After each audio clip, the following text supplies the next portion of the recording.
Hello guys, now we'll study the class 7th NCERT Social and Political Life. So here we'll study the topic other kinds of equality. Under the other kinds of equality, Kanta is one of the many people who live in a democratic India who have right to vote but whose daily living and working condition are far from equal. बोला जाता है कि कांता उन आम आदमियों में से एक है जो कि डेमोक्रेटिक इंडिया में तो रह रही है, साथ में उसको वोटिंग का अधिकार भी है, लेकिन उसकी जो डेली लिविंग और वर्किंग कंडीशन है वो बहुत ज़्यादा अलग है और बहुत ज़्यादा अनइक्वल है उन लोगों से जो जिनको भी वोटिंग का अधिकार है पर उनकी लाइफ जो है that is very easy to live. Apart from the being poor, people in India experience inequality in different ways. ठीक है, क्या बोल रहा है कि सिर्फ इंडिया में ये नहीं है कि आप पुअर पीपल हो तो आपके साथ इनइक्वालिटी होती है. ठीक है, यहाँ पे पुअर पीपल होने के अलावा बहुत से ऐसे फैक्टर्स हैं जहाँ पे आपको इनइक्वालिटी को फेस करना पड़ता है. Let us see what this means by reading the two stories given below. ठीक है, हम नीचे हम दो स्टोरीज दी गई है उसको पढ़ेंगे और उसको इस चीज़ में समझेंगे. Each of this is based on the real incident in people's lives and reflects the different kinds of inequalities that exist in India. Okay, जो ये दोनों स्टोरीज़ है वो रियल लाइफ पे बेस है और दोनों अलग अलग इंसिडेंट पे बेस है. ठीक है, और दोनों से हम ये देखेंगे कि इंडिया के जो लोग हैं वो कैसे इनइक्वालिटी को फेस करते हैं. One of the more common forms of inequality in India is the caste system. ठीक है, इनइक्वालिटी जो इंडिया में होती है वो उसका एक मेजर फॉर्म क्या है, कास्ट सिस्टम. अगर आप अपर कास्ट के हो और लोअर कास्ट के हो तो जो जनरली लोअर कास्ट के लोग होते हैं उनको इनइक्वालिटी का सोशल में देखना पड़ता है. ठीक है, उन्हें बेसिकली सेग्रीगेट किया जाता है. If you live in rural India, your caste identity is something that you probably learned or experienced year young.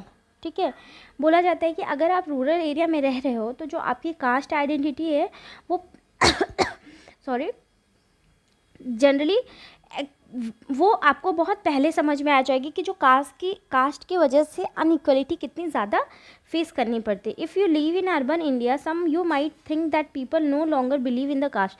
लेकिन आप वहीं अगर अर्बन एरिया में रहते हो तो वहाँ पे लोग जो हैं वो कास्ट सिस्टम पे बिलीव नहीं करते हैं. But just look at this matrimonial zone from the leading English newspaper. You will see how important the issue of caste continues to be in the minds of highly educated urban Indians. ठीक है, लेकिन यहाँ पे एक newspaper की cutting दी गई है उसको हम स्टडी करेंगे और देखेंगे कि कैसे जनरली जो even in urban area also जो कास्ट सिस्टम है वो कितना ज़्यादा हाईली वहाँ पे चल रहा है. Now let us read a story about the experience of Dalit child attending a school. ठीक है, हम यहाँ पे एक ऐसी स्टोरी पढ़ेंगे जहाँ पे एक ऐसे बच्चे के एक्सपीरियंस को समझेंगे जो कि दलित फैमिली से बिलोंग करता है और वो स्कूल में पढ़ने जाता है. You have already read about the Dalits in class 6th book.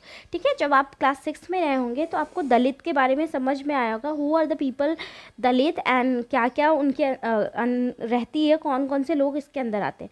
Dalit is a term that so called lower caste use to address themself. ठीक है, दलित एक ऐसा सेंटेंस या ऐसा वर्ड है जो बेसिकली लोअर कास्ट के लोग जो खुद के लिए यूज़ करते हैं. Dalit means broken and by using this word lower caste are pointing to how they were and continue to be seriously discriminated against. बोला जाता है दलित का जो वर्ड होता है उसका मीनिंग ही होता है broken.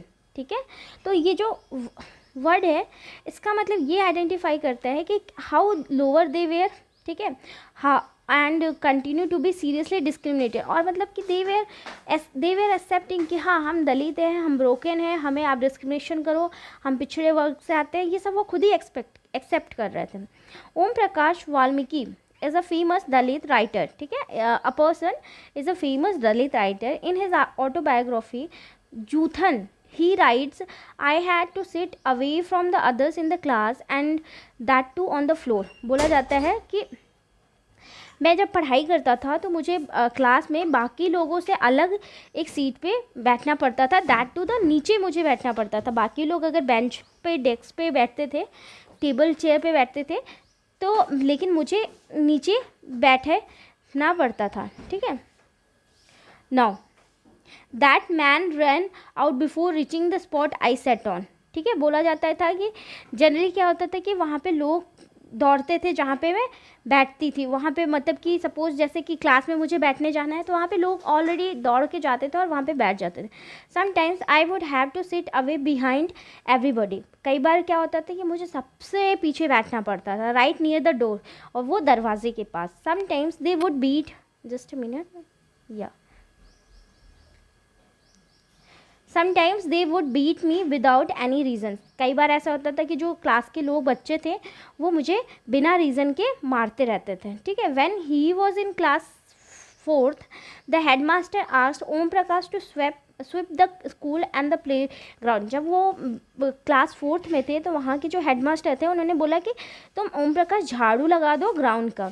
He writes the playground was way larger than my small physique could handle and in cleaning it my back began to ache. What it saying कि उन्होंने क्या लिखा था अपने ऑटोबायोग्राफी में कि वो जो प्ले ग्राउंड था वो इतना बड़ा था कि वो मेरी बॉडी उसे क्लीन नहीं कर सकती थी प्रॉपरली, और एट द लास्ट मोमेंट में उसे क्लीन करते करते मेरी बॉडी में काफ़ी ज़्यादा पेन स्टार्ट हो गया. My face was covered with the dust had gone okay inside my mouth. बोला जाता कि जब मैं क्लीन कर रहा था तो प्रॉपरली आप ये देख सकते हैं जूठन अ दलित्स लाइफ, ओम प्रकाश वाल्मीकि जी की ऑटोबायोग्राफी का एक पेज दिया गया है. बोला जाता था कि वो जब वो क्लीन कर रहे थे तो जनरली वो डस्ट इतना ज़्यादा था कि वो उनके पूरे फेस पे तो आ गया था पर उनके माउथ में भी चला गया था. The other children in my class way studying and I was sweeping. ठीक है. बाकी जो मेरे फ्रेंड्स थे वो पढ़ाई कर रहे थे पर मैं प्लेग्राउंड को क्लीन कर रहा था. Head master was sitting in his room and watching me. Head master वहाँ पे बैठे थे और वो मुझे देख रहे थे. I was not even allowed to get a drink of water. मैं इतना भी मुझे परमिशन नहीं थी कि उस क्लीनिंग के बीच में जब मैं प्यास मुझे लगी थी तो मैं पानी तक ले सकता था. I swept the whole day from the doors and windows of the school rooms. The eyes of teacher and boys saw the spectacles. ठीक है. बोला जाता था कि मैंने पूरे दिन उस दिन झाड़ू लगाया पूरे प्लेग्राउंड में, स्कूल में, डोर्स में के पास, सारी जगह. लेकिन जो हेडमास्टर थे और वहाँ के लोग थे ऐसा लग रहा था कि उन्होंने अपने आँखों पे कुछ पट्टी बांध के रखी है या कुछ चश्मा लगा के रखा है. Om Prakash was made to sweep the school and the playground for the next couple of days, and this only came to an end when his father, who happened to be passing by, saw his son sweeping. ठीक है. हो क्या रहा था कि जो वहाँ के हेडमास्टर थे, हाउ क्रूअल ही वॉज ना. आप देख सकते हैं कि कितना मतलब एक हेडमास्टर, जस्ट अ मिनट, जो हेडमास्टर था वो कितना ज़्यादा क्रूअल था. उसने उनको 2 दिन तक पूरा क्लीन करवाया, और जनरली क्लीन करवाने के बाद क्या हुआ कि जब वो क्लीन कर रहे थे प्लेग्राउंड को तो उनके फादर वो रास्ते से पास हो रहे थे और उन्होंने देखा था. He confronted the teachers and then walking away from the school holding Om Prakash's hand. ठीक है. उनके पापा स्कूल में आते हैं और कोई भी फादर ऐसा देख सकता है क्या कि मैंने अपने बच्चों को पढ़ने के लिए भेजा और वो प्लेग्राउंड में झाड़ू लगाया.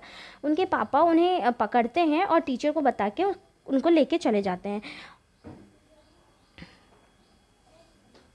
तो और उन्होंने तेज़ से चिल्ला के ये बोला कि सुनो, आप टीचर हो, मैं इसे लेके जा रहा हूँ, but remember this much master will study right here in this school and not just him but there will be more coming after. और उन्होंने क्या बोला कि लेकिन टीचर आप ये रिमेंबर करिए कि ये बच्चा इसी स्कूल में पढ़ेगा और ये सिर्फ नहीं पढ़ेगा, इसके जैसे दलित क्लास के और भी लोग पढ़ेंगे. तो आप इस वो स्टोरी से देख सकते हो कि कितना ज़्यादा ओम प्रकाश के साथ डिस्क्रिमिनेशन हुआ. मतलब just being a small caste family, तो उनको एक एजुकेशन में इक्वालिटी नहीं मिल रही थी. तो क्या इक्वालिटी यहाँ पे दिख रही है, बेसिकली हम ये समझना चाहते थे.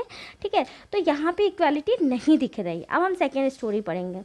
The second story is based on an incident that took place in one of the India's larger cities and is common practice in most of the part of the country. ठीक है. बोला जाता है जो सेकेंड स्टोरी है वो based है एक इंसिडेंट पे जो बेसिकली इंडिया के लार्जर सिटीज़ में होती है और बहुत कॉमन प्रैक्टिस है. It is a story about Mr and Mrs Ansari who were looking to rent an apartment in the city. ठीक है. 2 लोगों की बात है यहाँ पे. मिस्टर और मिसेस अंसारी थे जो घर खरीदने के लिए रेंट लेने के लिए सिटी में देख रहे थे. They had the money and so paying the rent was no problem. ठीक है, उनके पास पैसे थे और वो रेंट पे करने के लिए रेडी थे, तो वो उनके लिए एक बड़ी प्रॉब्लम नहीं थे.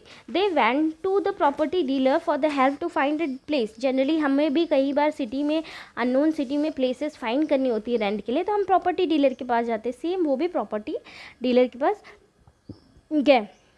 The dealer informed them that he knew about quite a few apartments that were available for rent. ठीक है, डीलर ने बोला कि मेरे को कुछ हाउस पता है, कुछ अपार्टमेंट्स पता है जो कि आपको रेंट पे मिल जाएंगे. They visited the first apartment and the Ansari liked it very much and decided to take it. ठीक है, उन्होंने जो फर्स्ट अपार्टमेंट देखा वो उन्हें पसंद आ गया. ठीक है, और वो उन्हें सोचे कि हम डिसाइड कर लिया है उन्होंने कि हम ले लेंगे. However when the landlady found out their names she made an excuse about how she could not rent the house to someone who ate meat because the building did not have any non-vegetarian resident. Both Ansari and the property dealer were surprised to hear this because they could smell fish being cooked in the neighbor's house. ठीक है, generally क्या हुआ कि जब वहाँ के landlady आई, ठीक है, तो लैंडलेडी ने उनका कास्ट सुना, उनका पूरा नाम पूछा. ठीक है, आपका नाम पूरा क्या है, कास्ट पढ़ा.